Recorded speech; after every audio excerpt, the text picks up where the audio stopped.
بسم اللہ الرحمن الرحیم بسم اللہ الرحمن الرحیم در مذمت حرص ایا مبتلا گشتہ در دام حرص شدہ مست لا یعقل از جام حرص مکن عمر ضائع بتحصیل مال کہ ہم نرخ گوہر نہ باشد سفال ہر آن کس کے در بند حرص افتاد دہد خرمن زندگانی بباد گرفتم کہ اموال قارون تو راست ہما نعمت ربع مسکون تو راست بخواہی شد آخر گرفتار خاک چو بیچارگاں با دل دردناک چرا می گدازی ز سودائے زر چرا می کشی بار محنت چو خر چرا می کشی محنت از بہر مال کہ خواہد شدن ناگہاں پائمال چنا دادئی دل بنقش درم کہ ہستی ز ذوقش ندیم ندم چنا عاشق روئے زر گشتئی کہ شوریدہ احوال و سر گشتئی چنا گشتئی صید بہر شکار کہ یادت نیاید ز روز شمار مبادا دل آن فرومایا شاد کہ از بہر دنیا دہد دیں بباد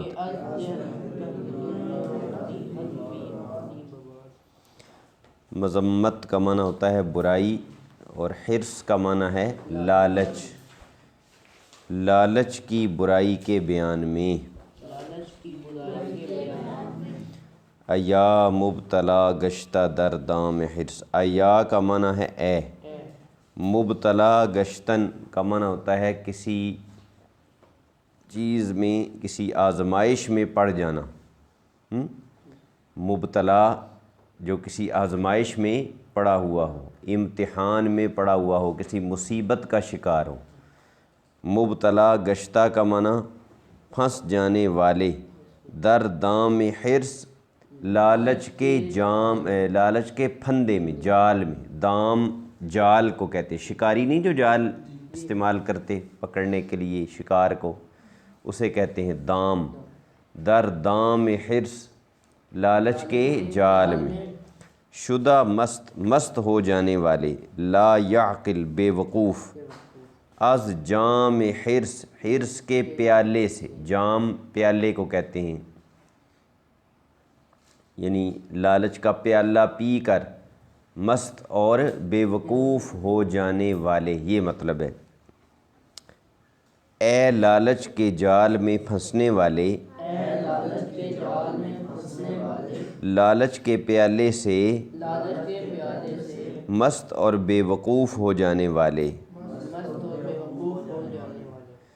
مکن عمر ضائع بتحصیل مال. مکن کا معنی نہ کر، عمر ضائع نہ کر. بتحصیل مال، تحصیل کا معنی ہوتا ہے حاصل کرنا، تحصیل معنی حاصل کرنا، بتحصیل مال کا معنی ہوگا مال حاصل کرنے میں، مال حاصل کرنے میں، کہ کا معنی کریں گے کیونکہ، نرخ قیمت کو کہتے ہیں، آپ بازار میں جائیں نا تو وہ ایک کاغذ لٹکایا ہوتا ہے، نرخ نامہ اسے کہتے ہیں، اسی لیے کہ اس میں قیمتیں لکھی ہوتی ہیں سب چیزوں کی۔ ہم نرخ کا معنی ہوتا ہے ہم قیمت، یعنی برابر، جس کی دو چیزوں کی قیمت ایک ہو نا، سیم قیمت ہو دو چیزوں کی، تو انہیں کہا جاتا ہے کہ یہ ہم نرخ ہے۔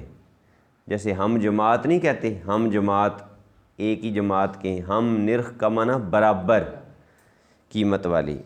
گوہر موتی کو کہتے ہیں، ڈائمنڈ، قیمتی ہیرا جو ہے موتی، اور سفال کہتے ہیں ٹوٹا ہوا برتن کا جو ٹکڑا ہوتا ہے نا، ٹھیکری جسے اردو میں کہتے ہیں، یعنی کوئی مٹی کا برتن ہو ٹوٹ جائے تو مٹی کا برتن ٹوٹ جانے کے بعد جڑتا نہیں ہے، تو وہ ٹھیکریاں ہی بن جاتی ہیں، ٹکڑے چھوٹے چھوٹے بن جاتے ہیں جو جن کی کوئی قیمت نہیں ہوتی۔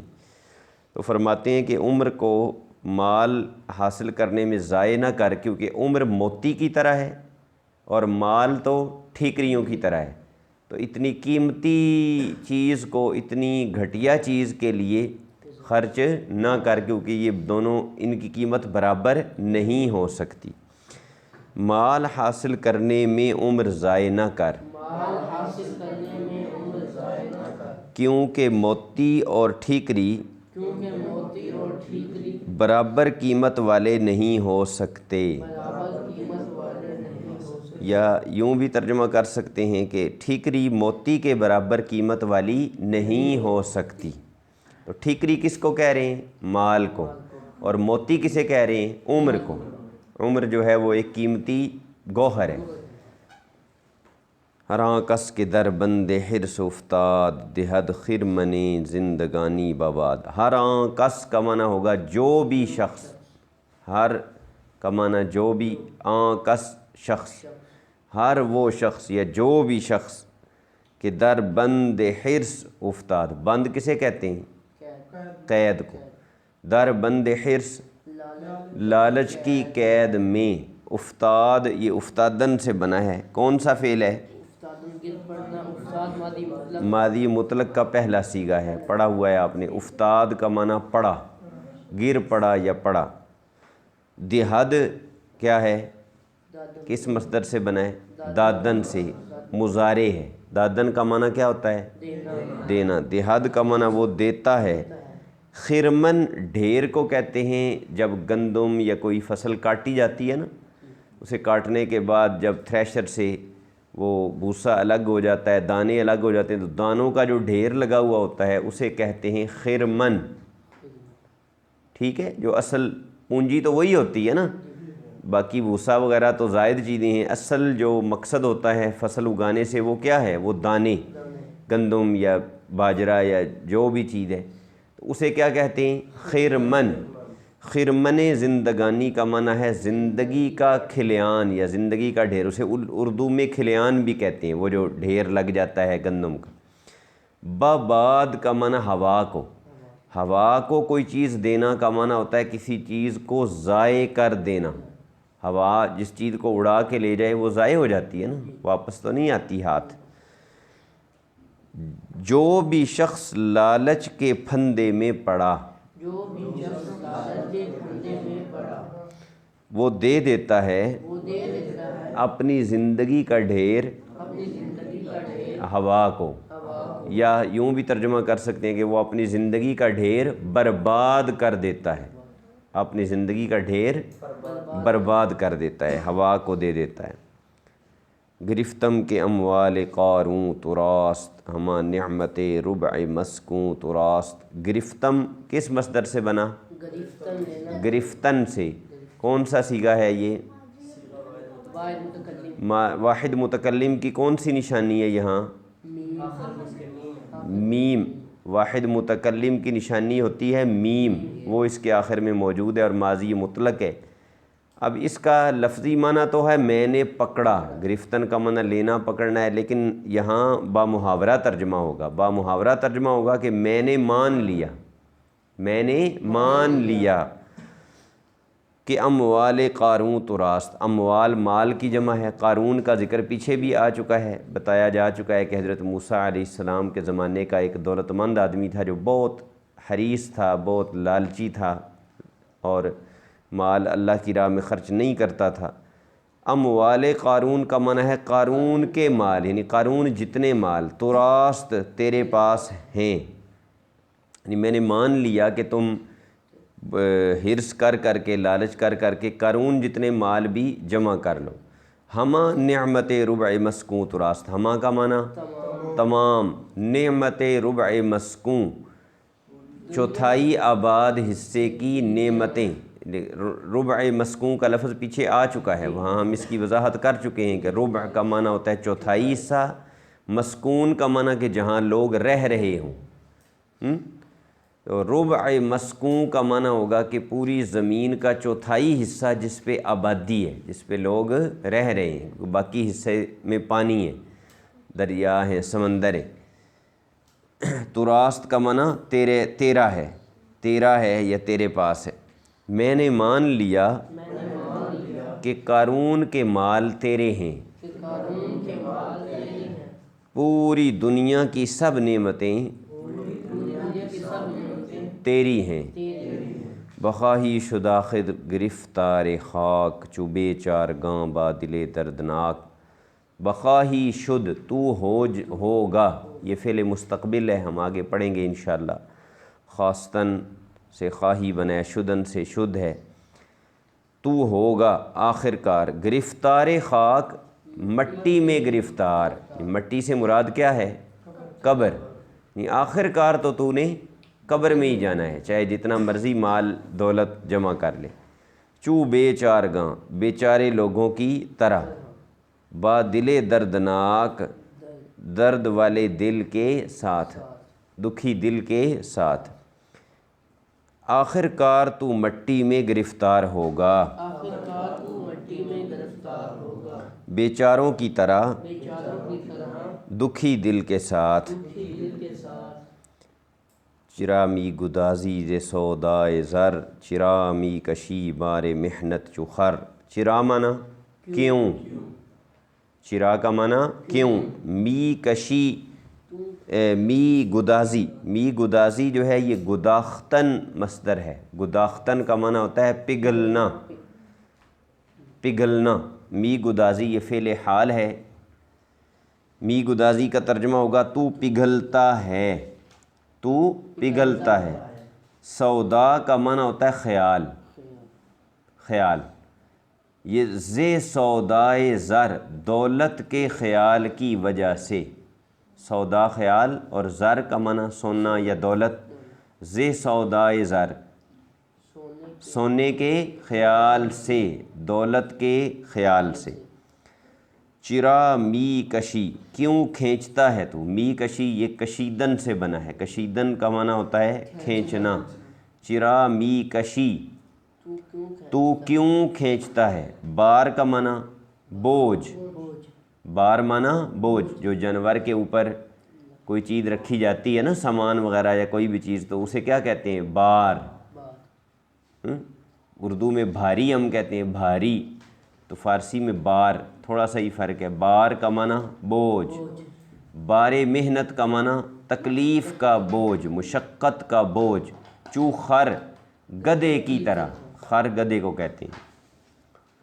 تو کیوں پگھلتا ہے سونے کے خیال سے، تو کیوں کھینچتا ہے تکلیف کا بوجھ گدھے کی طرح۔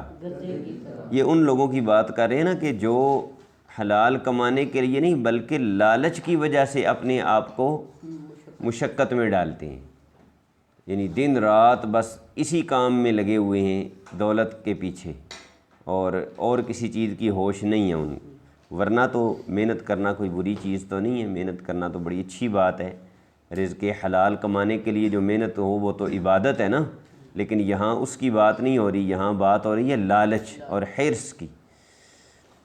چرا می کشی محنت از بہر مال، کہ خواہد شدن ناگہاں پائے مال۔ چرا وہی ہے، می کشی بھی وہی ہے پیچھے جو آیا، چرا می کشی تو کیوں کھینچتا ہے، محنت مشقت، از بہر کا معنی ہوتا ہے کے لیے، از بہر معنی کے لیے، کسی چیز کے لیے، کسی کے واسطے، از بہر مال، مال کے واسطے، مال کے لیے، مال کی خاطر، سارے معنی ٹھیک ہیں۔ کہ معنی کیوں کہ خواہد شدن ہو جانا ہے، ناگہاں اچانک، ناگاہ یا ناگہاں دونوں کا ایک ہی معنی ہوتا ہے اچانک۔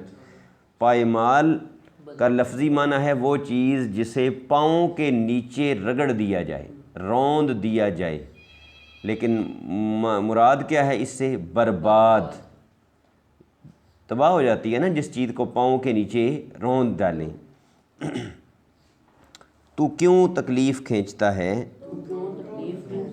مال کی خاطر، کیونکہ اچانک سب کچھ برباد ہو جائے گا، یعنی باقی تو کوئی چیز بھی یہاں نہیں رہنی، تو اس کے لیے محنت کر جو باقی رہنے والی، باقی رہنے والی چیز کیا ہے؟ انسان کے نیک عمل ہیں، ایمان ہے۔ چنا دادائی دل بنقش درم، کہ ہستی ز ذوقش ندیم ندم۔ چنا کا معنی ہوتا ہے اس طرح، ایسے، اس طرح۔ دادائی ہے یہ اصل میں، یہ جو حمزہ ہوتا ہے نا، حمزہ اوپر، یہ فارسی لکھنے کا جو پرانا سٹائل ہے، پرانا انداز ہے، تو اس میں ای جو ہے نا، ای جس کا معنی ہے تو ہے، است اند ای، ٹھیک ہے، اس ای کو مختصر کر کے نا حمزہ لکھ دیتے ہیں، اس لیے اس کو کیسے پڑھیں گے؟ چنا دادا ای، اور یہ ہوگا بھی وہی، دادا ای کون سا فعل ہوتا ہے؟ ماضی قریب، ماضی قریب، دادا است، دادا اند، دادا ای۔ دادا ای کا معنی کیا ہوگا؟ تو نے دیا ہے، دادن کا معنی دینا، اس طرح تو نے دیا ہے، کیا دیا ہے؟ دل، دل دے دینا، اس کا معنی کیا ہوتا ہے؟ عاشق ہو جانا، کسی کو دل دے دینے کا معنی کیا ہے؟ عاشق ہو جانا۔ بنقش درم، نقش کا معنی ہوتا ہے صورت، کسی کی شکل صورت، اور درم سکہ ہے، چاندی کا سکہ ہے جس کو درم کہتے ہیں، مراد ہے دولت، روپیہ، پیسہ۔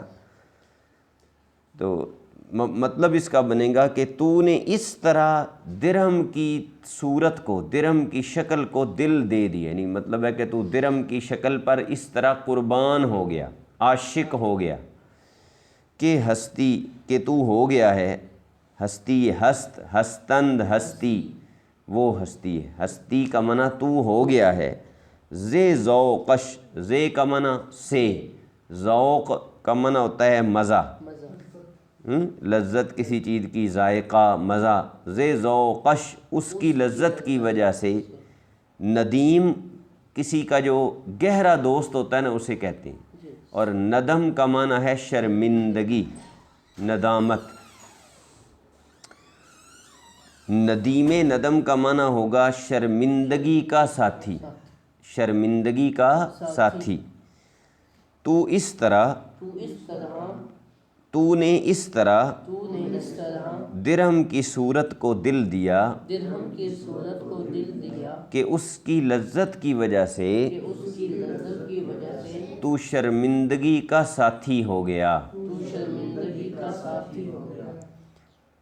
چنا عاشق روئے زر گشتائی، کہ شوریدہ احوال و سر گشتائی۔ چنا پھر وہی لفظ ہے، اس طرح، عاشق آپ جانتے ہیں مشہور لفظ ہے، رو چہرہ، رو معنی چہرہ، روئے زر سونے کا چہرہ، یعنی دولت کا چہرہ، عاشق روئے زر کا معنی ہوگا دولت کے چہرے کا عاشق، دولت کے چہرے کا عاشق۔ اور گشتائی پھر اسی طرح، یہ حمزہ جو ہے یہ علامت ہے ای کی، گشتن کا معنی ہوتا ہے ہونا، گشتائی ماضی مطلق ہوگی، معنی ہوگا تو ہوا ہے، تو ہوا ہے۔ شوریدہ احوال اس بندے کو کہتے ہیں کہ جو پاگل ہو جائے، سرگشتہ کا بھی یہی معنی ہے، پریشان حال، پاگل، برے حالات والا۔ تو آپ نے دیکھا ہوگا کہ جن لوگوں کو دولت کی بہت زیادہ ہوس ہو جاتی ہے نا، تو وہ پھر پاگلوں کی طرح ہو جاتے ہیں۔ کس طرح کہ ہر وقت وہ کاروبار کے پیچھے بھاگ رہے ہیں، نہ اپنی فکر، نہ اپنی صحت کی فکر، نہ بیوی بچوں کو ٹائم دے رہے ہیں، نہ عبادت کے لیے، اللہ کی بندگی کے لیے وقت نکال رہے ہیں۔ تو پاگلوں کی طرح دن رات وہ اپنی دولت کو زیادہ سے زیادہ کرنے میں مصروف ہیں، تو یہ چیز ان کو پاگل کر دیتی ہے۔ شوریدہ احوال کا معنی ہے پریشان حال، پریشان حال، اور سرگشتہ کا معنی پاگل، سر پھرا، جس کا دماغ پھر جائے، اپنی جگہ سے ہٹ جائے اور وہ پاگل ہو جائے۔ تو اس طرح دولت کے چہرے کا عاشق ہوا ہے، کہ تو پریشان حال اور پاگل ہو گیا ہے۔ چناں گشتائی صید بہر شکار، کہ یادت نہ یاید ز روز شمار۔ چناں کا معنی اس طرح، گشتائی تو ہوا ہے، صید کہتے ہیں شکار کو، جس جانور کو شکار کیا جائے اس کو صید ویسے کہا جاتا ہے۔ یا تو اس کا یہاں یہی مطلب ہے شکار، اور یا اس کا معنی پھر کریں گے شکاری، یا اس کا معنی شکاری بھی کر سکتے ہیں۔ صیاد کہتے ہیں شکاری کو، اور صید کہتے ہیں اس جانور کو جسے شکار کیا جائے۔ بہر شکار کا معنی شکار کے واسطے، شکار کے لیے۔ کہ یادت نہ یاد، کہ تجھے یاد نہیں آتا۔ یادت میں جو تا ہے اس کا معنی ہوگا تجھے، نہ یاید آمدن مصدر سے مضارع ہے آید، اور اس پر نون آیا ہے، اور نون کی وجہ سے جو الف ہے وہ یا بن گیا ہے، نہ یاید، یہ قاعدہ آپ کو لکھوایا ہوا ہے۔ یادت نہ یاد، کہ تجھے یاد نہیں آتا، زے روز شمار، قیامت کا دن۔ یہاں زا جو ہے نا اس کا ترجمہ نہیں ہوگا، زا کا ترجمہ یہاں نہیں کریں گے۔ روز شمار کا معنی قیامت کا دن، شمار گنتی کو کہتے ہیں نا، تو اس دن اعمال کا بدلہ دیا جائے گا، اس لیے اس کو روز شمار کہتے ہیں۔ تو اس طرح شکاری بن گیا، شکار کے لیے، کہ تجھے قیامت کا دن بھی یاد نہیں آتا۔ شکار کس کو کہہ رہے ہیں؟ دنیا کے مال و دولت کو۔ اور شکاری کون بنا ہوا ہے؟ لالچی آدمی، حریص آدمی جو ہے وہ گویا شکاری ہے، اور اس شکار کے پیچھے وہ بھاگ رہا ہے۔ مبادہ دل آں فرو مایا شاد، کہ از بہر دنیا دہد دیں باباد۔ مبادہ کا معنی ہے نہ ہو، یہ دعا یا بد دعا کے لیے استعمال ہوتا ہے۔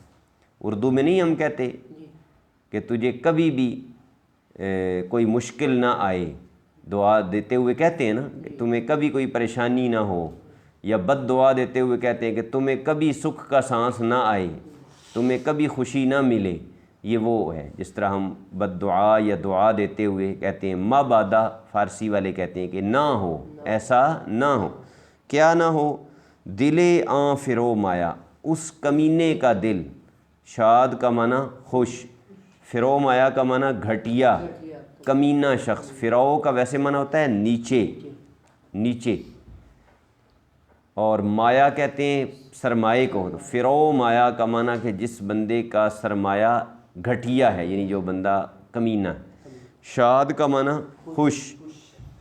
کہ از بہر دنیا، کہ کا معنی ہے جو، از بہر دنیا، دنیا کی خاطر، دنیا کے لیے، دہد دے دیتا ہے، یہ بھی دادن مصدر کا مضارع ہے، دین، دین باباد، ہوا کو، ہوا کو دے دیتا ہے، مطلب برباد کر دیتا ہے، ضائع کر دیتا ہے۔ اس گھٹیا آدمی کا دل کبھی خوش نہ ہو، جو دنیا کی خاطر دین برباد کرتا ہے۔ جب آدمی دولت کے لالچ میں پڑ جاتا ہے نا، تو پھر وہ یہ نہیں دیکھتا کہ دولت جائز ہے یا ناجائز ہے، حلال طریقے سے آ رہی ہے یا حرام طریقے سے، رشوتیں لیتا ہے، جھوٹ بول کے لوگوں سے پیسے حاصل کرتا ہے، دھوکے دیتا ہے، تو جو بندہ یہ سارا کچھ کر رہا ہے وہ کیا کر رہا ہے؟ وہ دین کو برباد کر رہا ہے دنیا کی خاطر، اپنے دین کو یعنی اپنے ایمان کو وہ خراب کر رہا ہے دنیا کے لیے، یعنی دنیا کا مال و دولت حاصل کرنے کے لیے۔ تو شیخ سعدی رحمۃ اللہ علیہ اس کے بارے میں کہہ رہے کہ اس بندے کا دل کبھی بھی خوش نہ ہو، اور ہوتا بھی نہیں۔ جو دنیا کے لیے دین کو برباد کرتے ہیں تو ان کی زندگی میں کبھی بھی حقیقی خوشیاں نہیں آتی، حقیقی خوشی انہیں کبھی بھی نصیب نہیں ہوتی۔